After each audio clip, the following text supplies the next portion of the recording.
Thank you, Jessica. I want to first of all say good evening, everyone. Thank you for joining us. I would like to start off by thanking the Arlington Historical Society for this invitation to present this evening. As Jessica said, my name is Dale Smith. I'm a retired Fire EMS Battalion Chief.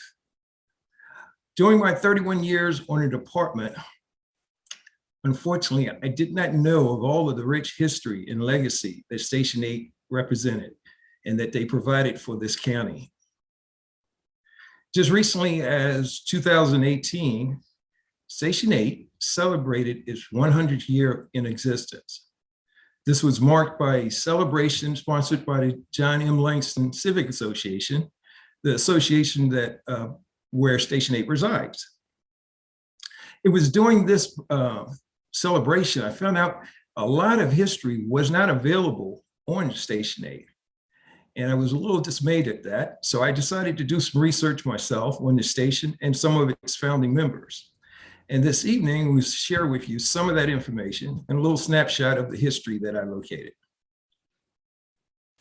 Our agenda for this evening, we're going to discuss the Halls Hill community, the formation of Station 8, and my favorite part, I get to talk to two of my heroes, two trailblazers of the Halls Hill Volunteer Fire Department and the Arlington County Fire Department, retired Captain Hartman Reed and volunteer firefighter Jerome Smith, also known as my dad. So let's talk about the Halls Hill community. It was established in 1866. It was a former plantation, 327-acre plantation, owned by a guy named Basil Hall. Mr. Hall was renowned for not being a really nice guy, and he was very harsh on the slaves that he owned at that time. So following the Civil War, Mr. Hall was broke. He needed money, and he was forced to sell his property. So he tried to sell it all at once and was unsuccessful. So he decided to divide it up in lots, and he sold to free slaves, newly freed slaves. And this was the beginning of the Halls Hill community. The Halls Hill community was a very self-sufficient community. It was because of necessity. It was a lot of laws that regulated their interaction with whites and blacks and actually really set up to disenfranchise African Americans. So they had to start their own churches, businesses, barbershops, fire departments. Some of the notable establishments on the Halls Hill community was Mount Salvation Baptist Church, which is located on Culpeper Street, the Callaway United Methodist Church, one that we don't have listed here, but was a big part of the community, is the Langston School, which still exists, as well as the Hicks store in the picture in the bottom there. In the Hicks store, the Hicks family had a very special relationship with the fire station because they donated all three pieces of property that Station 8 has called home since its existence. So let's talk about what was happening in the world when Station 8 was founded. I will let you know from the beginning, though, that this was a very rare instance for an African-American to form anything, because like I've said before, it was against the law in a lot of places for them to have any type of businesses or organizations like this. So for them to form the fire department in 1918 was quite remarkable. And one thing that a lot of people like for me to tell everybody is that this was known as the first African-American station south of the Mason-Dixon line. So what was happening? We had the Spanish flu. The Spanish flu was very similar to what's happening today with the COVID-19 pandemic. It was very imagine everything good. It was very hard for a lot of Americans. Over 500,000 Americans died of the Spanish flu. Also in 1919, you had race riots erupt across the country, including Washington, D.C. And these riots were caused by a couple of things. At that time, there was a great migration of African Americans from the South to the North to fill jobs because of the war. At the same time, you had soldiers returning from World War I, and they couldn't find jobs. So that created turmoil between whites returning from the war and African Americans coming up from the South working. In addition, you had World War I African American soldiers returning, and they were very proud of their accomplishments. They were wearing the uniforms, carrying guns, walking down the street, just, you know, parading. And a lot of white America was not fond of that.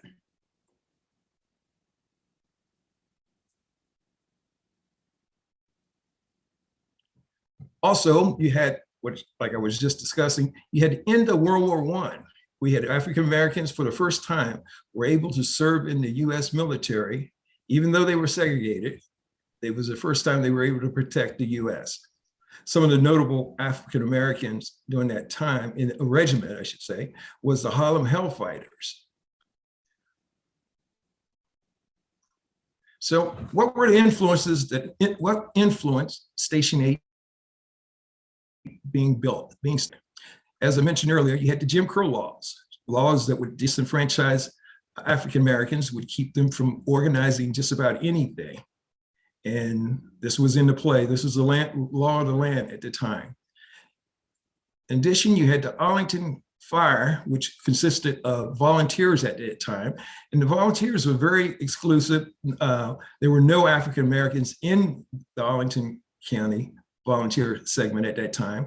And they very seldom responded to Halls Hill or the African American communities for emergencies. And when they did, the technology wasn't that good at that time. So the fire trucks weren't that fast, and they did very little when they arrived. So that was one of the things that influenced starting Station 8. On top of that, you had the Halls Hill community.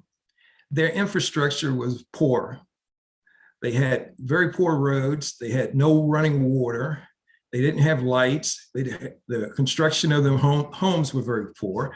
So that necessitated the need for a fire department. On top of that, you had Arlington County not providing a lot of basic resources to African-American communities at that time in Arlington, and especially the Halls Hill community. So let's take a look at the Halls Hill community, I should say, the Halls Hill Volunteer Fire Department when it started. In 1918, this two-wheel cart that you see in the red here was the first fire apparatus used by the Halls Hill Volunteer Fire Department. It was a two-wheel wagon that carried a 60-gallon chemical tank. This had to be pulled by 6 men over unpaved roads. This was a very tough job. I'm not sure I would have been a firefighter if I had to do such. This equipment was originally housed on the grounds of the Langston School because they didn't have a fire station to house it at. If you look at the top picture, this is a little illustration of what they were dealing with in Arlington at that time. The roads were dirt, homes were closely together, as well as the construction wasn't that good. 1925 for the Halls Hill Volunteer Fire Department consisted of them formally organizing. This is when they selected officers as well as trustees to administer the business of the fire department, of the fire station, I should say.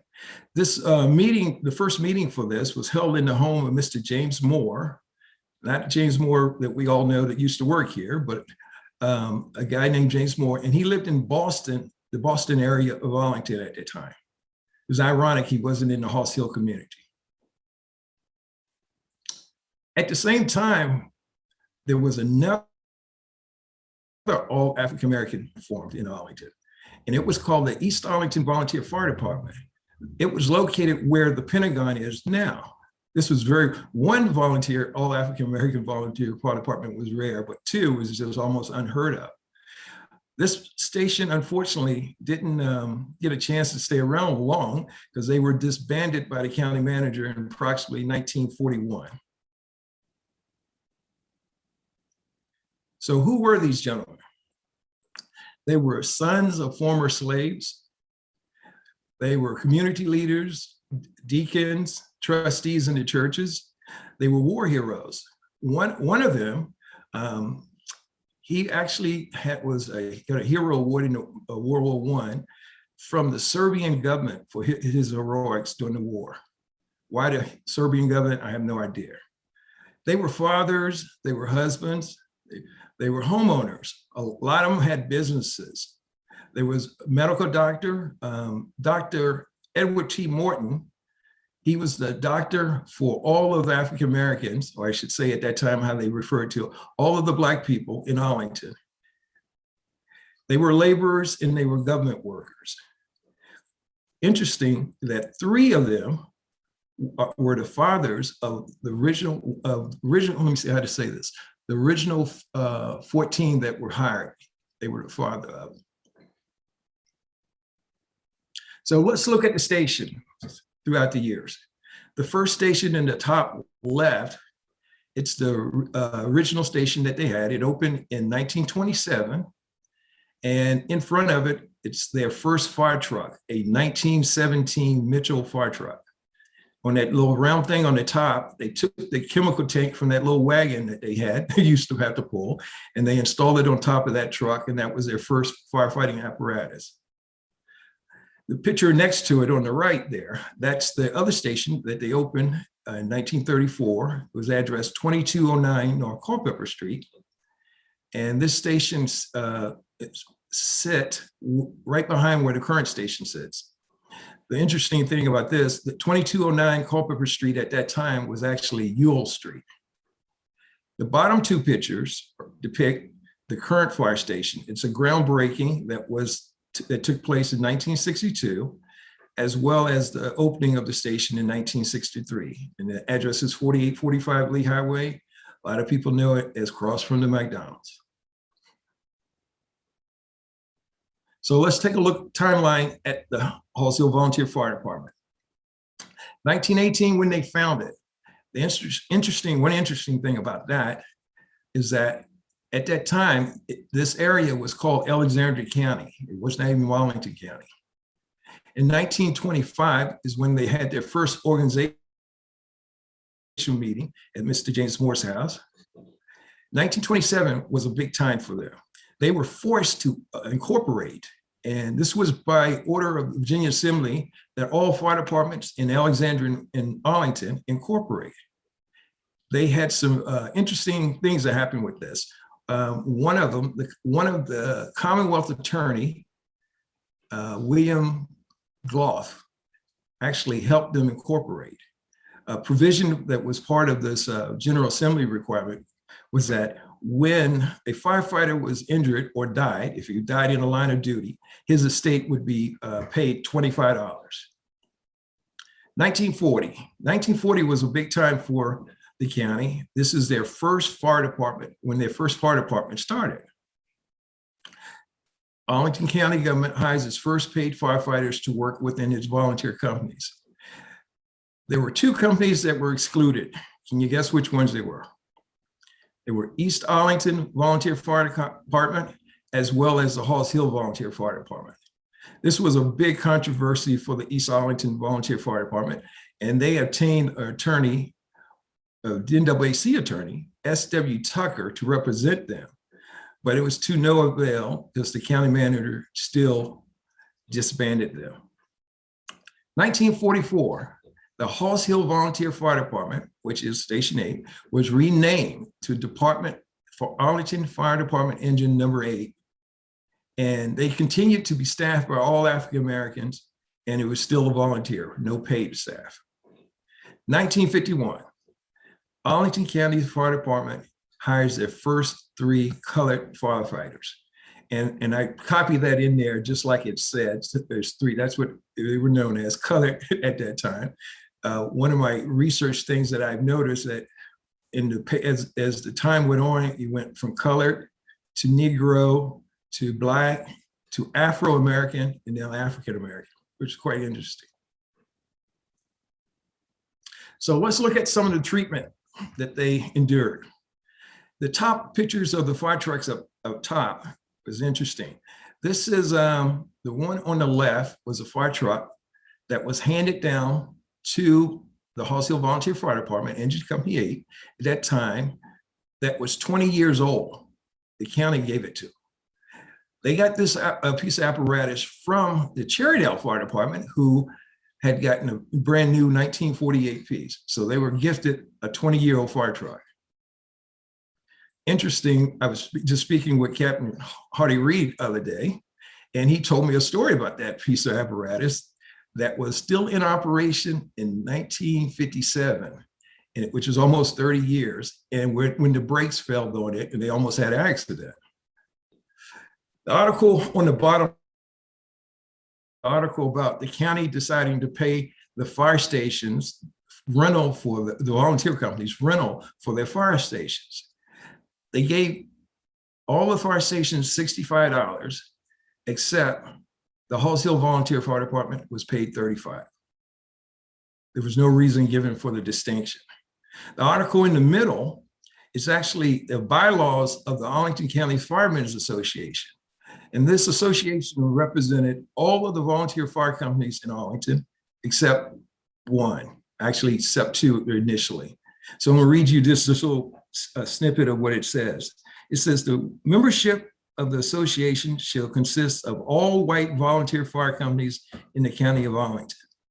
They were very specific who they wanted in the organization. The last article on the right is the article about the first entry fire and police exam. This exam came about when 1950, I believe it was, when the county approved the hiring of African-American firefighters in Arlington. Well, when they did, somebody with all their wisdom said, before we do that, we must get a test. And that's when the test came about, which backfired a little bit because not a lot of people passed, white or black. And this was so different than what they had done in the past, where in the white fire companies for 10 years, when you wanted to be hired as a firefighter, they would just hire members from their volunteer association with no test at all. So let's look at Arlington County Fire Department, segregation and integration. It's quite interesting how they stair-step integration. So in 1947, you see, baseball was integrated with with Jackie Robinson. 1948, the military was integrated. President Harry S. Truman signed an executive order to integrate, or desegregate as they called it, United States Armed Forces. 1951, this was a big time for the county, for the Blacks in Arlington, and in general, a good thing. The first 3 African Americans were hired for Fire Station number 8. 1954, the Supreme Court banned school segregation. So the next, 1963 is the next step in integration for the fire department, which is quite interesting because a white firefighter, he agrees to work at Fire Station 8 only if he can be an officer. And they were calling that a step to integration. 1966, another step in integration. The first Black firefighter is hired and assigned to work at another fire station other than Fire Station number 8. In 1974, which is 34 years, Captain Hartman Reed is the first Afro-American officer assigned to work at another station other than Fire Station 8. So those are just a few little snippets of the things I found in my research for doing my book. There's a lot more. I just want to get through and give you just a little snapshot of what we would be talking about further in this interview. And as we move to the next section, I'd like to read a little short bios of the 2 gentlemen that I will be speaking with. The first one, Hartman Reed is a retired captain with the Arlington County Fire Department. He was one of the original first 14 African Americans hired in the county fire department. He started his career in 1952, retiring in 1978. He actually retired the year right before I got there. During his tenure with the department, he experienced several firsts for African Americans in the Arlington County Fire Department, including being the first African American officer to supervise white firefighters. in another station other than the historically African-American Station 8, as well as being the first African-American station commander. That was really big time. He resides in North Arlington. Captain Reed's fire service legacy has continued through his son, who's also a retired captain with the Arlington County Fire Department, and through his granddaughter, who is currently a fire recruit with the Arlington County Fire Department. Next, you have Jerome Smith, volunteer Jerome Smith. Jerome Smith is the last living non-career volunteer member from the Halls Hill Fire Department. Mr. Smith first joined the Halls Hill Fire Department in 1955, but was not able to ride on the apparatus until he turned 21 in 1957. Volunteer Smith recalls responding to over 300 calls per year during his 17-year tenure with the Halls Hill Volunteer Fire Department. He currently resides in Caroline County, Virginia, with his wife of over 36 years, no, not 36, 66 years. Firefighter Smith's legacy as a member of the Halls Hill Fire Department can be seen through his son, Dale Smith, who became the first African-American to hold the rank of chief officer within the Arlington County Fire Department. He also has two grandsons as firefighters for the City of Alexandria Fire Department, one being recently promoted to the rank of lieutenant.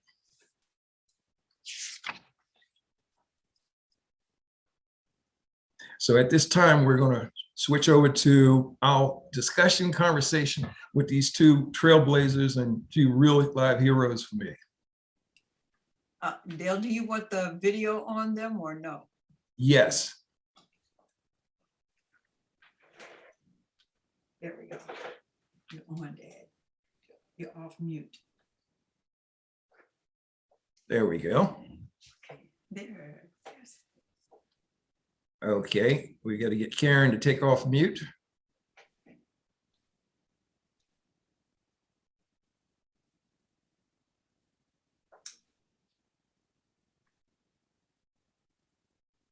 Well, I'll start until Karen takes the mute off.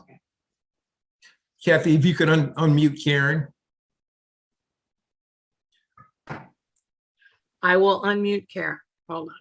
Thank you. I still have people coming into the thing, so I'm multitasking here. But let Thank me you. go in and find Karen and mute. Unmute. Got it. There we go. Okay, there we go. All right, great. Got it. Ready. All right. Hello, gentlemen. How y'all doing? Good, good.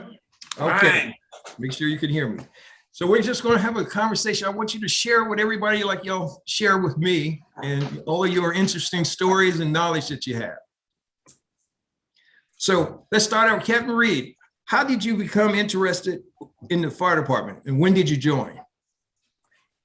I joined in 1952. It was the year I was discharged from the Navy, and I really became a fire department. It sort of dropped in my lap in a sense. When I would come home on leave, I would visit the Station 8, and I had two good friends, Archie Syfax and Julian Syfax, who worked the Station 8, and I'd go by and visit with them and hang out, and they encouraged me to take the exam for the fire department while I was still in the Navy. And so when I was discharged, I had the job. I already had information that I had the job, and 3 weeks later, 3 weeks after I retired, I became a firefighter. That was September the 29th, 1952. Wow, long time ago. Mhm. So Volunteer Smith, same question. Yes. When did you join the Halls Hill Volunteer Fire Department? I think it was back in 1955. What made you want to become a volunteer? Well, I like doing things to help the community. not financially, but anything you could do that would contribute to the success of the people that lived in your community. We had a thing in our community which made us very strong by helping one another. The wholesale company, people in that specific county, they survive only by helping one another, looking out for one another. So, and if you couldn't do it with money, you do it with other things. And my other thing was joining the fire department. Okay. Captain Reed, Yes. when you joined your department, that was a big thing at that time. How did that affect your family's quality of life? Well, let me tell you, it really made a big difference. Of course, when I in the Navy, I believe my pay was like $75 a month or something like that. When I came out and joined started with the fire department, it was $3,040 a year. And within a month after I became a paid fireman, the pay increased to $3,500 a year. And that was more money than teachers were making. And I think in the government at that time, what do you call them, a GS3, and the government was making like $2,750 or something. So that was big time money. And I can only say, thank goodness for fire department, because they made life a lot, very, very good for me. So question I asked, we spoke of the other day, share your experience with other companies, other volunteer companies, because at that time they were pretty exclusive from keeping African-American interaction. So how was that when y'all ran calls with those companies? Well, the only time we sort of got together was on a fire, when we were sent to a fire together. And with Station 8, it was mainly with Cherrydale or Falls Church. That's who we ran with most of the time, because the rule was that if there was a house fire, there was two engine companies and a truck company and an ambulance sent. And so if it was any house fire, there was two companies there, and that was the only intermingling that we really did. Okay. Volunteer Smith, do you remember when you came on, did the volunteers buy your equipment or did the county? At first, it was county, hand-me-downs from the county, and it wasn't too long after that I got new equipment. Okay. Captain Reed, how about y'all's equipment? How was that? That we were definitely supplied mainly by the county. I recall that each month we had to send in a requisition as to what we might need, like toilet paper, hand towels, any kind of equipment that might have to go, that we might be using. We would check, and we would send in to the county, and they would supply us that way. But it was definitely mainly the county that did our supplies. In fact, as far as the company was concerned, the volunteers, as I can remember, maybe I shouldn't even speak for that, but I don't remember them having too much money at that time. Ooh. Let's talk about apparatus. Tell it. I remember you were just telling me just recently about that. Actually, it was the 1928 engine, which happened to be the hand-me-down.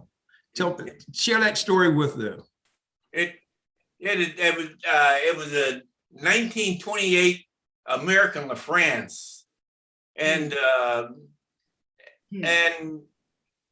it was there when I got there, of course, and I can recall one day that we had a fire in Falls Church. It was a automobile accident or a fire or something, and we were sent on it, and it was rainy, it was raining at the time. And when we took off, we running the red lights and the siren, it sort of halfway killed the battery. And by the time we got up to near the Falls Church area, well, we were on the way downhill, and we tried to put on the brakes, and the brakes were gone. And we sort of eased in to where the accident was, and we stopped before we hit anything. But I was standing up in the seat hollering, "Get out of the way, get out of the way," you know, so we wouldn't get involved in the accident. And that was a pretty scary time. But anyway, I don't know why the brakes went out, but I kind of think it was with the wetness on the wheels. It just they wouldn't grab. It could have been because it was a 30-year-old fire truck at the time. More than likely. Yeah. More than likely. So, Volunteer Smith. Yes, sir. When y'all ran calls with other companies, y'all, of course, you saw their apparatus and stuff, and they had newer apparatus and gear than y'all did. How did that make you feel? What did y'all think about that? Didn't bother me at all. You do the best with what you have, and we did real good with it. So I was very proud of doing the job that we did with the equipment we had. Yeah.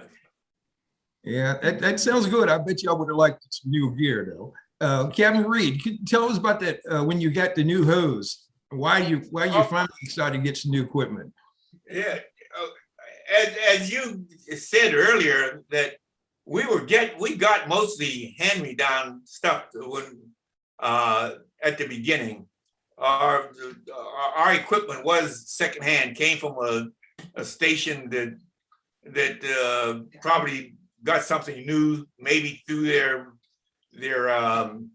volunteers or something, but they would give us an old hose we had. And one time we had a fire up on Lexington Street, and as I can remember, there was a woman that died of that fire. But anyway, the head of the fire department and the police department was on that call. He was a safety officer at the time, and he came when the fire was over. He came out and he saw the hose spraying water on the street, and he looked at it and he said to the chief of the department at that time, he said, look at that hose there, leaking. And the fire chief said, "Oh, it's mildew. That hose is mildewed." And that safety officer said, "Mildew hell. That hose is rotten. And we went back to the station that day, and that afternoon or later on, anyway, they supplied us with a whole bed load of new hose. That was the first new hose that we ever had. The civil defense. That's interesting. So we're going to switch back and forth. I apologize for some of this, but Volunteer Smith, tell us about the Halls Hill Fire Department and the community. How did the community perceive them? Well, there was three things that held the community together, and you didn't do anything to embarrass the faces of the community. That was the churches, the three churches on Halls Hill, the baseball club on Halls Hill, and the fire department. Them things you did not bother, and you did not do anything to downgrade it. So Captain Reed, so what do you remember about the whole, especially when you first came on, how proud you were to be a firefighter and how the community treated you? The community really looked up to us, looked up to the fire department. We were definitely one of the leaders, and most things that happened on the Hill sort of went through the fire department, because quite a few of the men in Halls Hill were either a volunteer or they hung out at the station. So we knew just what was going on all over town, and it was. I was very proud because the folks did look at us as being somebody special. Because you were. So tell me about the territory, calls you were running and calls you weren't allowed to run. Share with some of the stories you were talking about. Tell me about those. We had, our territory was, let me see, I think it started, south was 16th Street, and to the east was let me think, we went to Wakefield Street to the east, and to the west toward Falls Church, it was Lexington Street. And we went to the end of the county, but it involved the Country Club Hills was our most exclusive area. And in that time, a lot of the area was farmland. So a lot of our calls were brush fires or fires that was on open land. And second due ran into parts of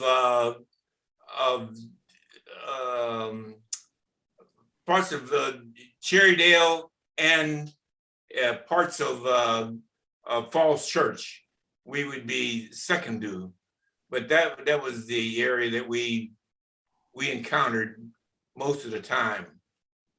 Do you remember, either one of you, do you remember any calls that you weren't necessarily welcome on? No, not really welcome. I often thought about, there was areas, I know there was an area in Cherrydale. It was really off of Lorcom Lane. That was a very, very exclusive area at that time. And I'm thinking back, I'm not sure whether we were first due or not, or we were second due on a call in that particular area or not. But there was a house fire where a fatality took place. And I know we weren't called on it, and I often thought later, why weren't we? Because we were closer than any other company. I mean, other than Cherrydale, we were the second closest company. But whether it was our second due territory or not, I can't say today.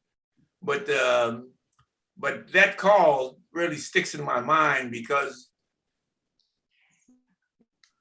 the firefighter that Pat, he went to fire school with me, and he was number one in the class, and I was number two in the class, and that was a very sad time in the department. I think it was their first loss ever that we had as a fireman on duty. Volunteer Smith, tell us, share with us one or two of your most memorable calls that you can think about. Well, we went to, we were second due in a house fire in Falls Church, but Falls Church was out of the house. They was out on another call, so we were actually first due in there. And it was a two-story large home that had rooms in the home. It was a rooming house, and it had a lot of rooms in it.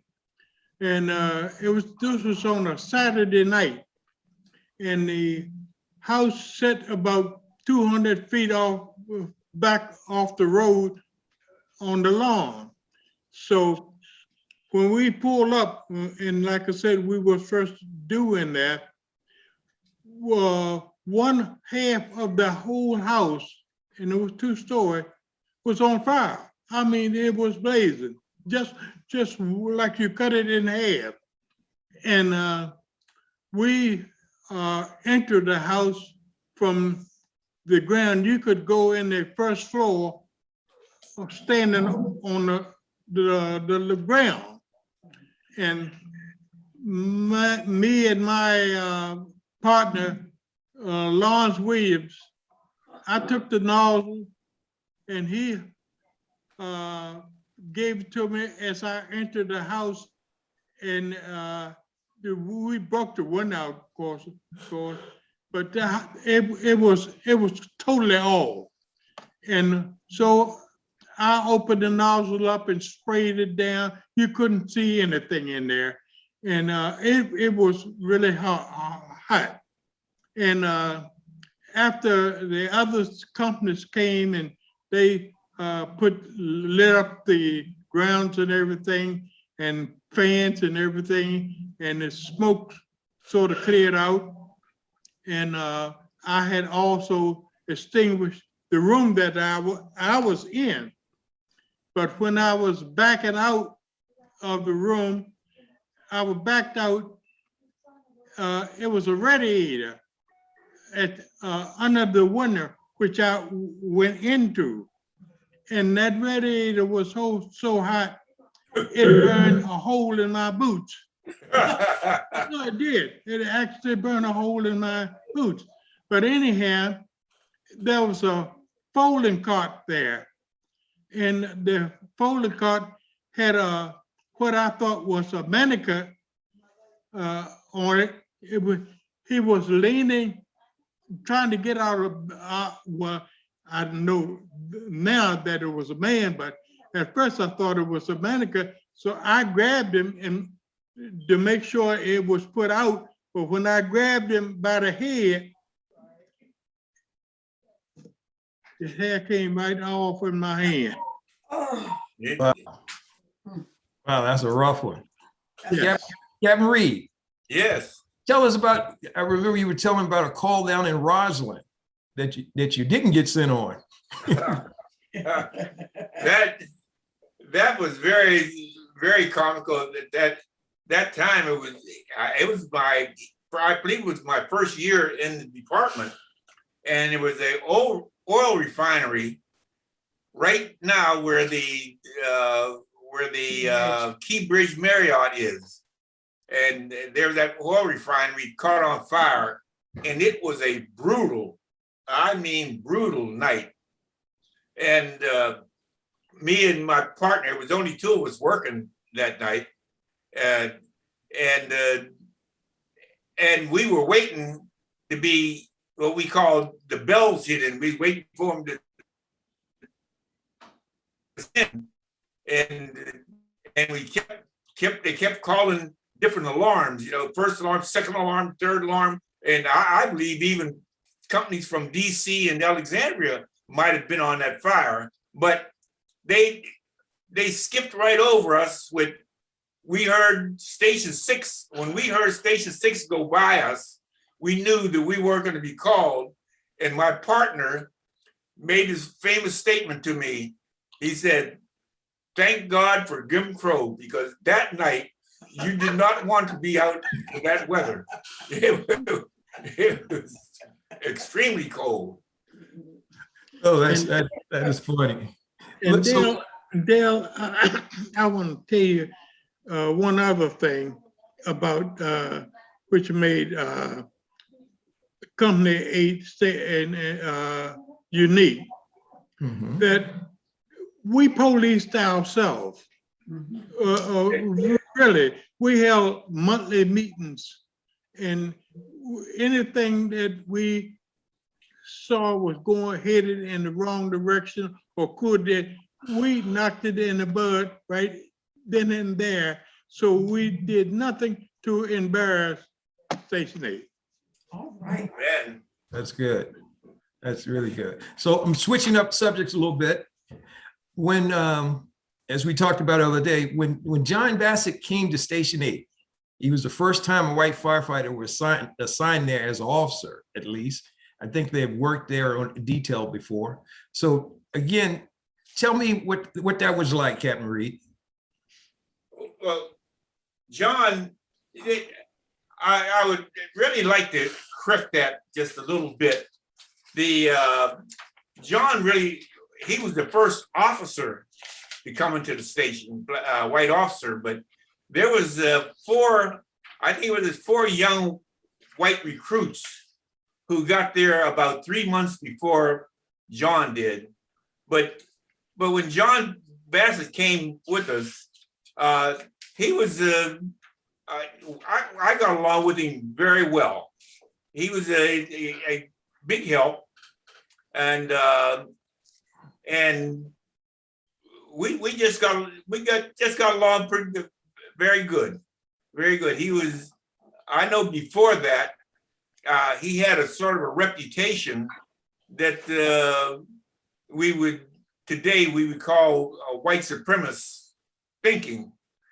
But while at the station, I'll have to say he controlled himself, and he never caused any problems.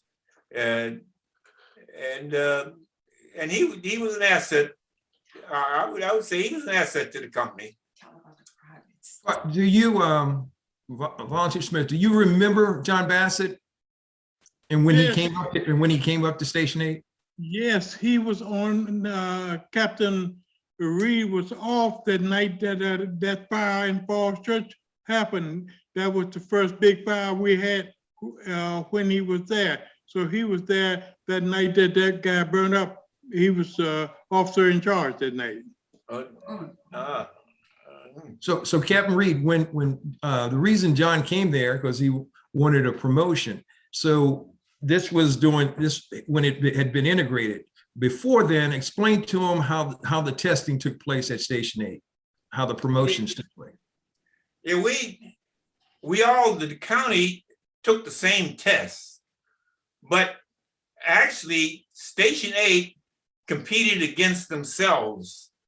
It was those that were eligible to take the test in Station 8 all competed against themselves, and the white station competed against the seven other white stations at that time, and they all competed against themselves, and it just happened that there was a couple in our company that had higher scores than some of the whites that weren't promoted. And John Bassett had made a statement that he'd have been glad to go to Station 8 as an officer. And so I guess the next time they took the test, I guess that was something they remembered, and they sent him there anyway. So I was just thinking, so when they integrated per se with John Bassett, that actually hurt the guys at Station 8 because there were less promotional spots because no one got promoted. That's right. Then we competed against the whole county. When I made captain, that was the next test. When I made captain, I competed against the whole county, and I was very proud that I was able to have a score good enough to be selected as a captain. Interesting. So let's switch a little bit on there. Because you were the first African-American officer to work outside of Station 8, how was that different or similar to when John Bassett came to 8? I guess in reverse, it could have been about the same thing, because while working at Station 8, I felt very secure. It was my territory. But when I went into Station 4, I knew I was the only Black in the station. But let me say that they had privates. They had privates in the station before, Black privates before me. In fact, it was my son who worked at the station before I got there. He was transferred. He didn't work under me. He was transferred when I moved in, but I felt that I had to stay on my P's and Q's, and I tried not to cause any problems, and I don't think that I did. But anyway, it was I was very proud to have been selected to work out of Station 4. That was the headquarters company. So you're a bigger history maker. You supervised the first woman firefighter in the country. Yeah. That's something I can say. Right, I was the first one, and she was the first firefighter in the world, as I can recall. And I did supervise her, and but she ran into the same kinds of problems that as a woman that I ran into as a African American, and so I think that I probably coddled her more than the rest of the crew, because I knew what she was going through. You know, the firemen, the firefighters just didn't believe that she was as good a firefighter as the males were. It was always, you heard that the stories all the time. If I was caught in a fire, and did she have the strength to be able to take me out if I was, caught inside or something? And we as African Americans, ran into that same thing, that they just didn't, the other, I don't say all of them, but it was a lot of the firefighters who just didn't believe that we had the same kind of courage as they did. And in fact, I think if you look through history, in World War I and World War II, Blacks didn't go to the front lines because they didn't believe that they had the courage to fight. And so we were used as runners of the, or we carried equipment or something, you know, the red ball, you know, the trucks to carry the equipment was the big thing in World War II. But I don't think there was too many of them, too many African Americans who were on the front line at that time. And that same kind of feeling was in the fire department when I got there. So let me switch for a little bit to Volunteer Smith. Tell us about the civil rights movement, the sit-ins, and your experience with that. You remember the story Marguerite likes to hear you tell. Yep. Well, it with the night that they had to sit in at the drug fair drugstore in Cherrydale, which was right in front of Station 3 in Cherrydale, the drugstore was. And they had a lunch counter in there, and the kids from Howard University, about 12 of them came in to demonstrate there, and they pulled a set-in there. And the drugstore had closed for business. It was open, but not for business, because the police had roped off an area around the lunch counter in there where these kids sat. And it was wall to wall white people in there. I mean, wall to wall. They're standing and they were shouting profanity to the black people in there, and they were using some terrible languages. They didn't do anything physically, but they was using some pretty bad language to them. So this was about 9:15, and the drugstore closed at 10 o'clock. Well, it was 4 policemen inside there with the crowd, and I got the sense that the police was a part of the crowd. That's the feeling I had, but I didn't say anything.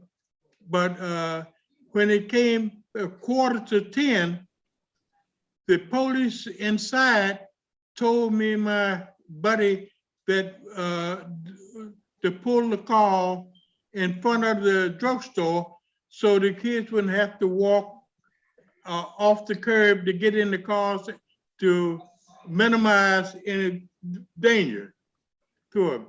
So I went to get my car, which was parked in the street right next to the drugstore, 2 blocks long, and a dead end at two blocks up there.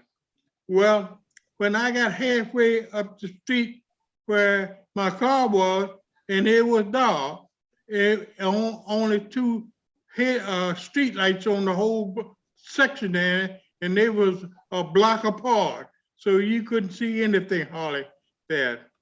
But I could hear footsteps behind me, and then I heard the language.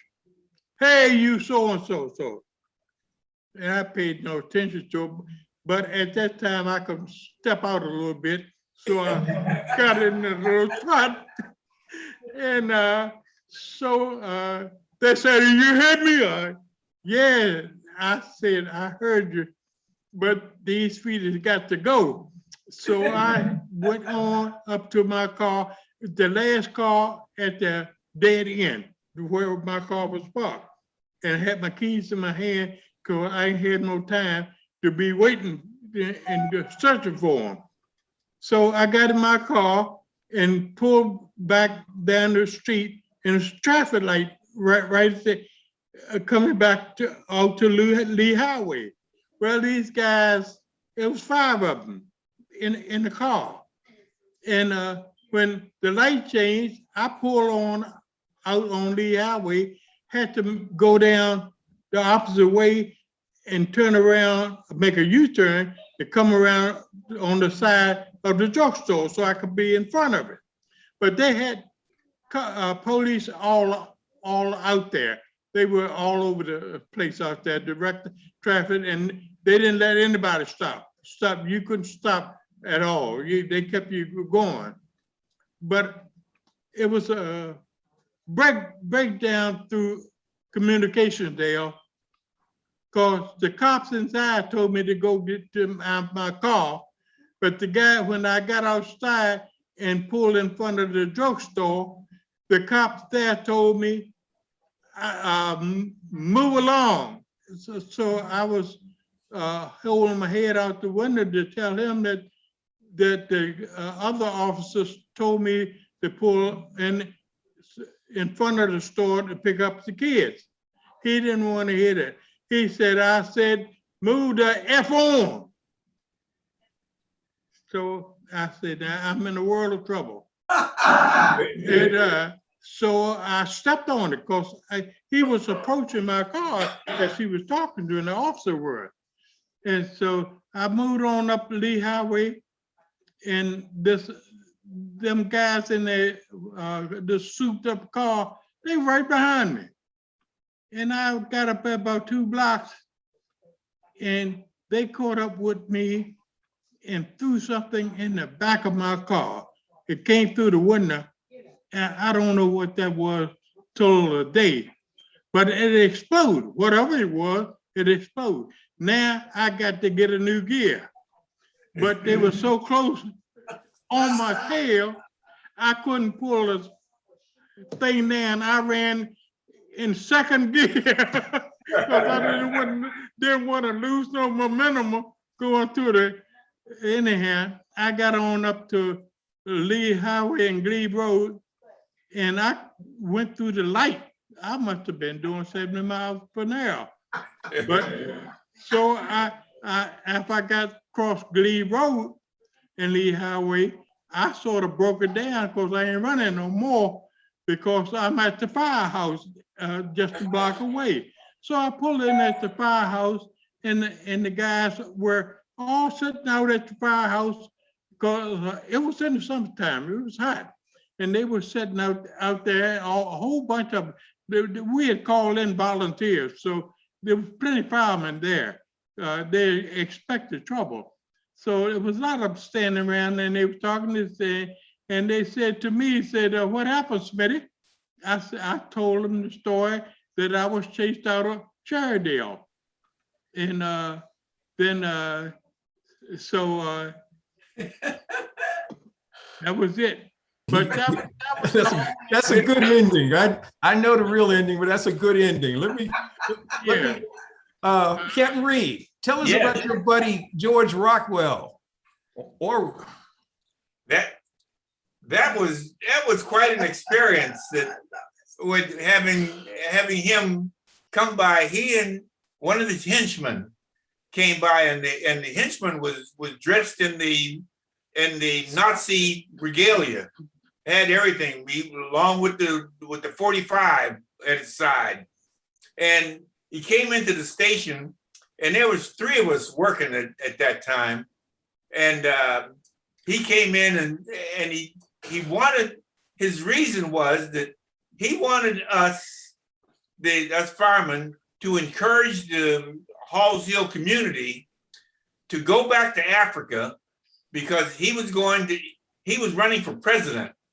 It was 2 years before or something, but near that time, he was supposed to be he was going to run for president.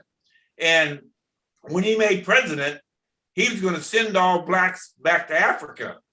And he wanted us to get ahead of it by, we going, and he's going to give us a plot of land and $10,000.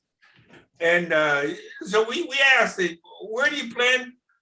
How are you going to get the land in Africa? He said there was going to be reparation from the war. A lot of these countries owed us from the war, and he was going to take the land and give us the land. And so he says, how about the $10,000? How are you going to give all this $10,000?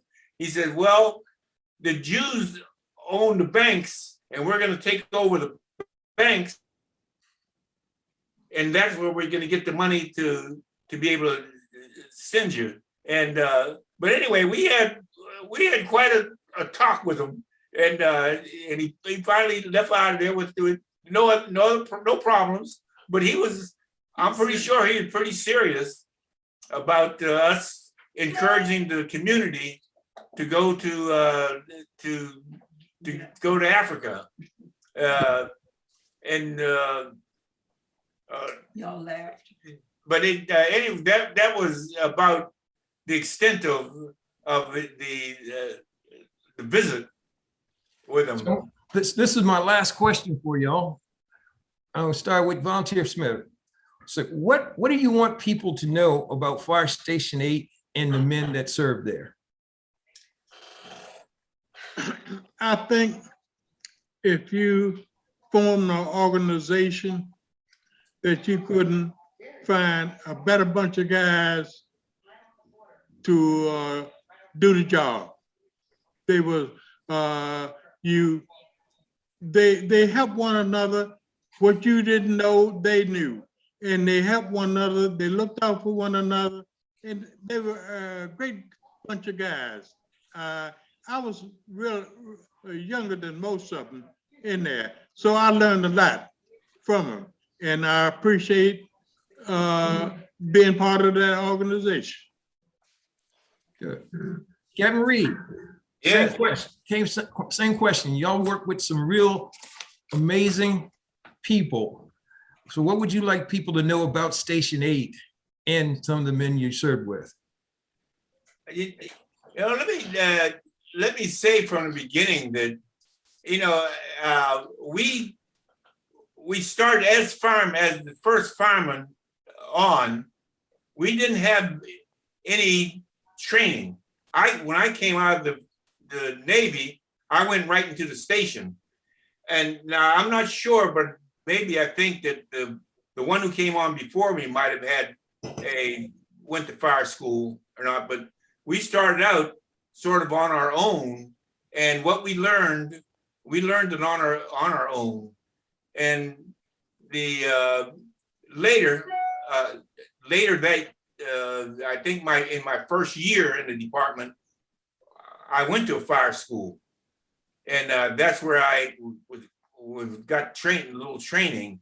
But most of our training was acquired on our own. And but anyway, at the station, we knew that we had to be extra good to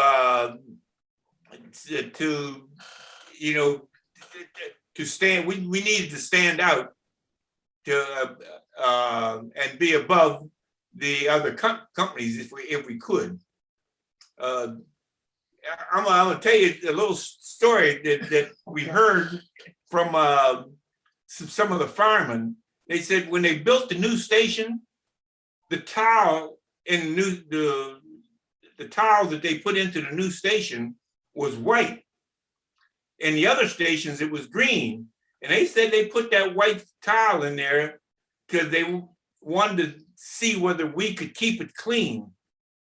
Because your boots would make black marks on it with no problem. But I'll tell you, we were so proud of that new station that we kept it spotless. We were always proud of the way it looked, because the floor stayed waxed, and it was well taken care of, and we were proud of it. Well, good. I said that was my last question, but you made me think of one more, because we spoke about this the other day. I'm looking for the history and the information about Halls Hill Volunteer Fire Department and Station 8, and it's not readily available. It's not nobody talked about it, because me being I call a kid of Station 8, I was there when I was little, but I never knew the history. How come what do you think was the reason why people never shared the history? Because it's got great history, great legacy. Well,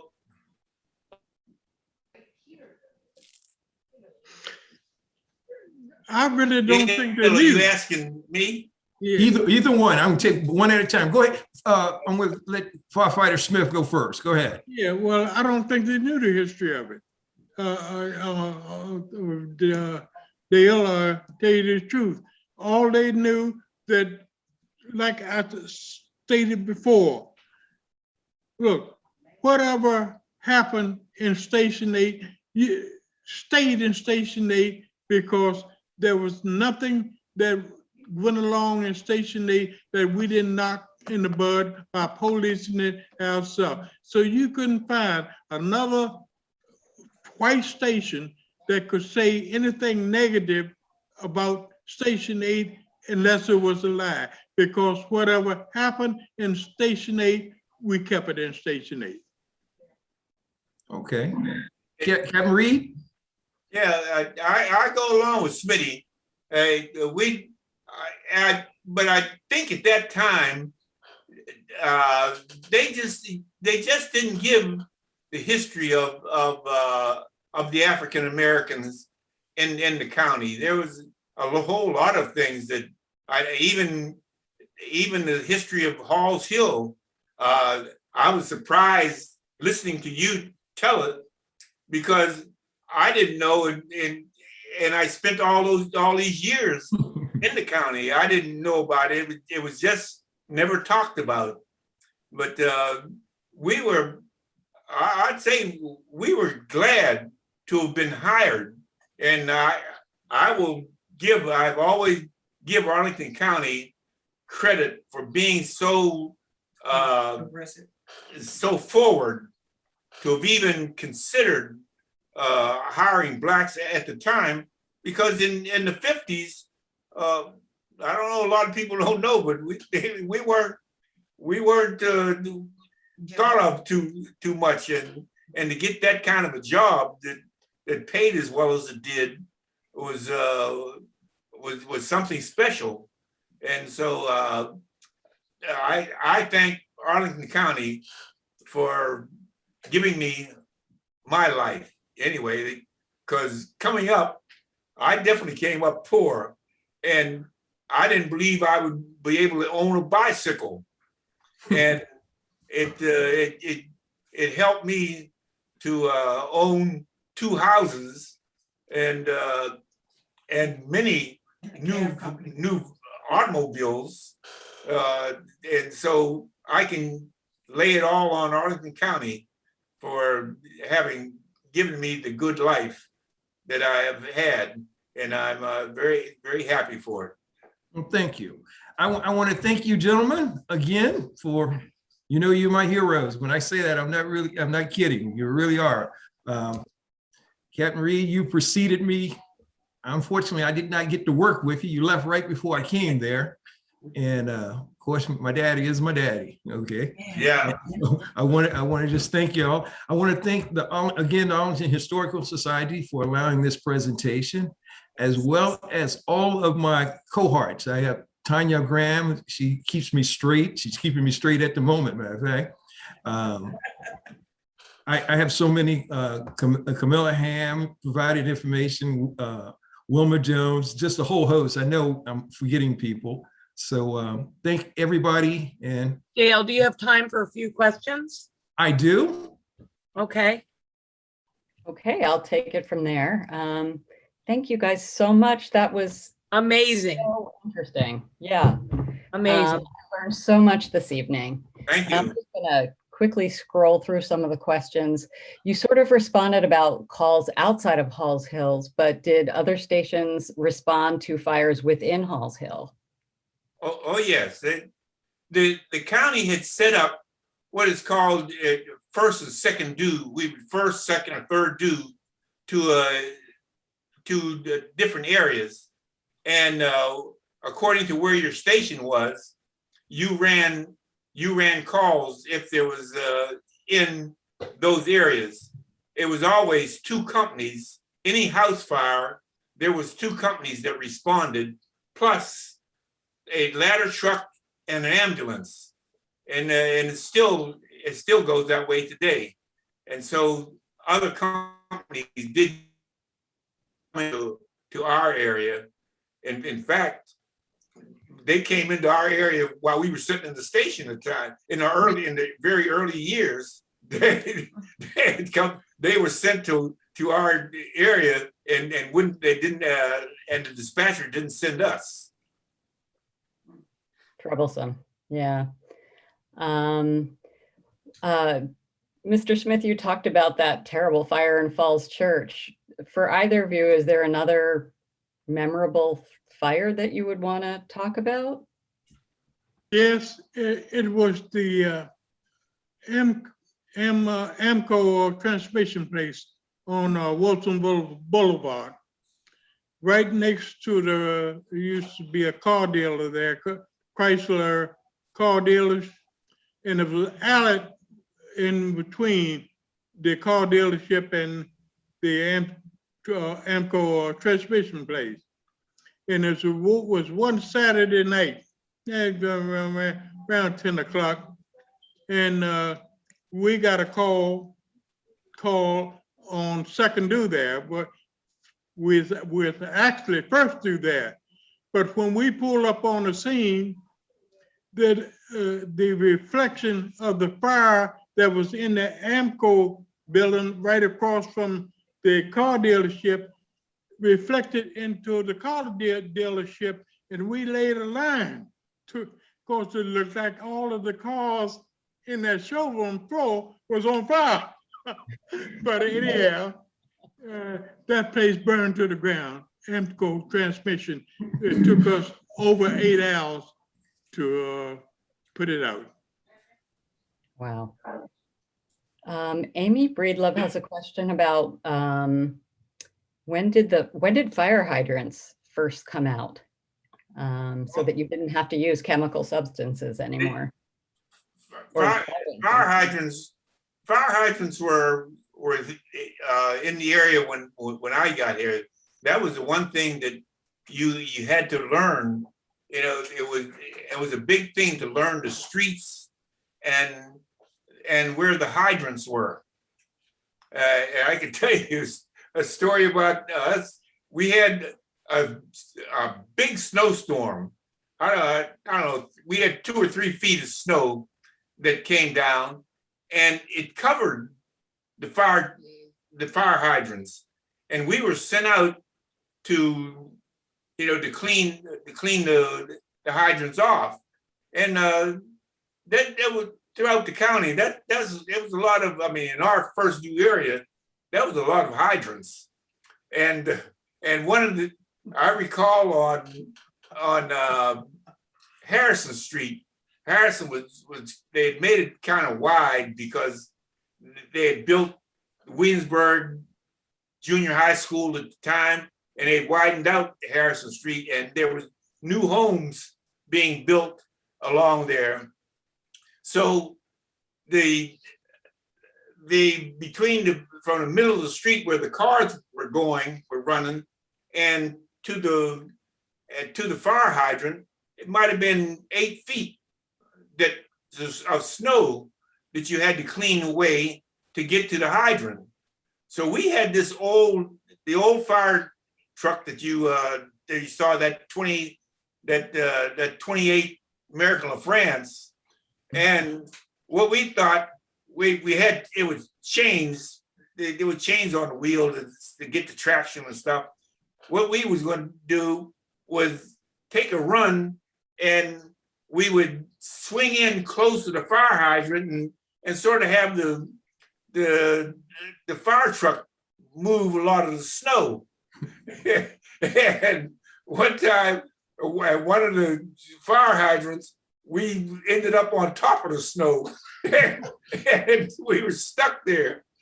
We couldn't go on radio and have them send the other fire truck out because we didn't want to know what had happened. And so we had to go into somebody's house and use the telephone and call the station and have them come up and pull us off of that mound of snow. but that was a funny situation that happened at the time. We were sort of having fun. We would before we make this run, we'd say, "Get him, Ollie!" You know, we were sort of like riding horses or something into it, and it was a little embarrassing. Jessica, to answer your question about the hydrants, I believe the first hydrants in Arlington were around 1934, but you're going to remember the African-American communities always got the infrastructure at the last moment. So that wasn't always the case for Halls Hill. Gotcha. Okay. All right. And another, there was another thing about fire hydrants that I had no idea when I first got in there, that each hydrant delivers different amounts of water. It's according to where it is. Some of them were 500 gallons a minute, and others 1,000 or 2,000 or something. And they were, after I got there, they painted the tops to let you know what kind of delivery that plug would give you. And before that happened, we had it showed some pictures of it at the beginning. Dale showed some pictures of the store. There was a Hicks store, and above Hicks store there was a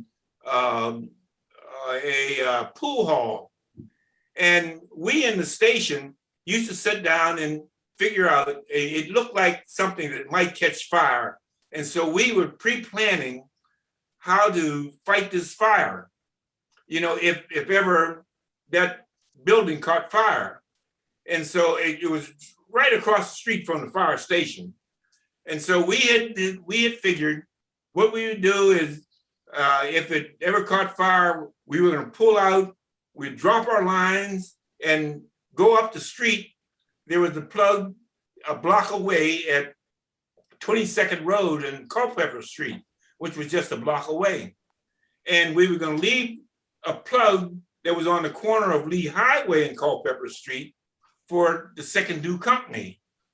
And so when that fire happened, we did what we planned and went up and hooked up with that plug and at 22nd Road, and we charged the lines.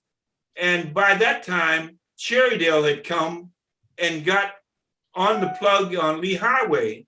And as soon as Cherrydale hooked up, it took the water away from the plug on 22nd Street, and our lines went dead.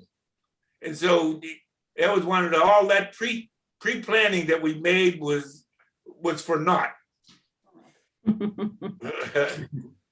Best laid plans. Yeah, but yeah. So now here's another question. Annette Bambo would like to know what kind of racist attitudes did the African-American firefighters have to deal with from the white people they were trying to help? You can tell some stories on that. what? Smitty, you want to get in there, Smitty? No, you take that and tell them about that one up on over in Westover, Artie. Yeah. Yeah, well, I think in most cases we got along well, but it was a funny thing. I hate to it sort of looked bad for me. We came in on a fire in Westover. It was an apartment fire on Wilson Boulevard, and when I pulled up, the first due company had pulled a lady out of her apartment and was in the vestibule doing CPR. And when we came in, the captain of that station said to me, he said, "This lady needs mouth to mouth." And listen, that lady was looking, it was haggard.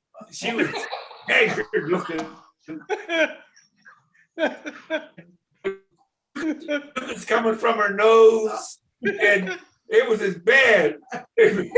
But when I looked down there, and I really heard the ambulance coming in from Falls Church. I heard the siren, so I knew she was going to get help, and she had help right there with the fireman working on her. But when he said that she needs mouth to mouth, I said to my men, "Come on, we went into the apartment and fought the fire rather than have to deal mouth to mouth in that situation." I'm a lady on the toilet. Tell that one. Hmm? The lady on the toilet. Tell that one. Uncle Julian. The lady on the toilet. The lady on the toilet. That was Julian. Yeah, tell the story though. She wanna know. My daughter's telling me to tell a story about one of my fireman friends. He was on another shift. They had a fire right behind the fire station. It was, and they rolled in there, and the place was full of smoke. And by the time they cleared the smoke out, that he saw there was a lady sitting on the commode, and she looked up at him and said, he used the N-word and said, "What are you doing in my house?" That was the thing. There was, you asked how we got along with the people. Most of the people were pretty good, but there were still those that had the Nazi, we call the Nazi thinking. We've had calls where they wouldn't even let us go into the house, and the second due company had to put the fire out in the house rather than let us go in. But that was very rare, very rare. Okay, well, that's good to hear, that it was rare. David Pavlitz says, "Great presentation. We're grateful for your service." And he's using an acronym that I don't know, but he says, "Were there any LODD in the fire department?" Line of duty deaths. Ah, okay. Were there any line of duty? What was that, Dale? I didn't hear. I don't know that one. Line of duty. When Captain Reed spoke of one earlier in his when I was talking about, it was a call that they weren't sent on, that a firefighter died in. Right. Yeah, that was that one really hurt, and I'm sorry I couldn't say much about that fire because I don't know all the logistics on it, but I do know that I felt that we should have been second due on that fire, and we were never called, and the reason why he passed, he was a small built fella, and he crawled into the hole, a hole going into the attic, and he got hung up in there, and why the second fireman never went with him, I don't know, because I always recall you had a buddy. Anytime you had online, you had a buddy with you, and it was two of you rather than just one. But maybe Dale, maybe you know more about that call than I do at this time. No, you summed it up pretty good. Go ahead, Jessica. Okay, well, that's most of our questions, except for one that I can't ignore, and that is, Dale, can we learn more about your book? Well, How's it going? yes, you will. The book is, hopefully it should be really interesting. I'm going to ask, I was going to put a plug. I need more pictures. I need some pictures of the old fire station. Somebody has them somewhere in Arlington. And I need to look through our pictures. I think. so any pictures that you have, anybody, I will just make a copy. I don't want to keep them. I will return. So you will get my book soon, before the station opens. So when do you expect to have the book published? What's your timeline?